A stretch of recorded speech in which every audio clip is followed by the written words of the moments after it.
Beth asks, how will you know if Jesus says, quote, well done, good and faithful servant, end of quote. She's referring to this passage in Matthew 25. It says, and this is a parable, and people who took what the person gave them, the master, the person who is a man who called his servants, and he gave them different, I think it's 10, let's see, no, he gave them 5, 2, and 1 talent and all that. And then that person, did I say that right? Yeah. And then he came back and then he really brags about and boasts and acknowledges and is I'm trying to say the word compliments the person. He says, well done. He's telling them what a great job they did. Not all of them, but anyway. So the verse is verse 23, 21 and 23. 2 of them out of 3 got some praise. Well done, good and faithful servant. You have been faithful over a few things. I will make you rule over. You've been over a few things. I'll make you rule over many things. Sorry, I'm mumbling right now. And then the other one is, his Lord said, and Lord, well done, good and faithful servant. You have been faithful over a few things. I will make you rule over many things. He said, and he says, I love that next part.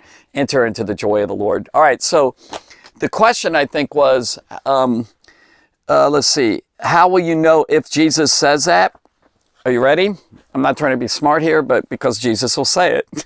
That's what he's going to do. Maybe he won't use those exact words, but I'd love to hear those exact words, What if you come before Jesus and he says that to you when you see him face to face? That's everything to me. That's heaven for me, really. Contentment. As a matter of fact, I would be really thrilled so much, even if he didn't say a word to me. But I look eye to eye, look into his eyes, and I see contentment. That's heaven. I'm good.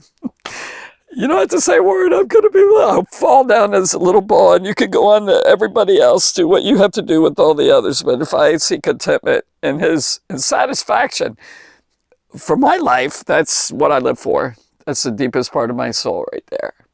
It really is. I love to hear that. I really want to please him because he's so good. He's so good. He's so sweet. Oh. All right. So how do you know if he does it, he's going to do it? I mean, he'll just say it out. And he can do that now. I mean, he can give you assurances and things like that. Think about Jesus himself. The Father said from heaven at his baptism, this is my beloved Son in whom I'm well pleased. It's good stuff. My personal opinion is Jesus, when he was walking out of the water and he heard that voice of the Father, his head went down most likely and tears came rolling down his cheeks of just pleasure, and moved with his love for the Father, and they love each other. And to know that he's pleasing him, that's everything. So I hope that answers your question. Let me make sure, it says, how will you know if Jesus says, well done, good Father, good and I have well, good and faithful servant, but I think she's saying, well done, good and faithful servant. Because he really will acknowledge that and say that.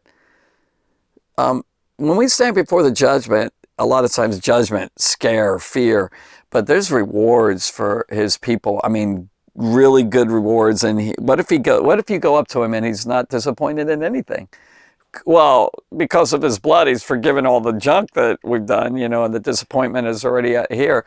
But what if he just loads you up with praise and rewards of some sort, all sorts of stuff, and he has nothing to say but good? That's good, isn't it? All right, well, let's go for it. Let's really seek the Lord on that, and let's make him happy.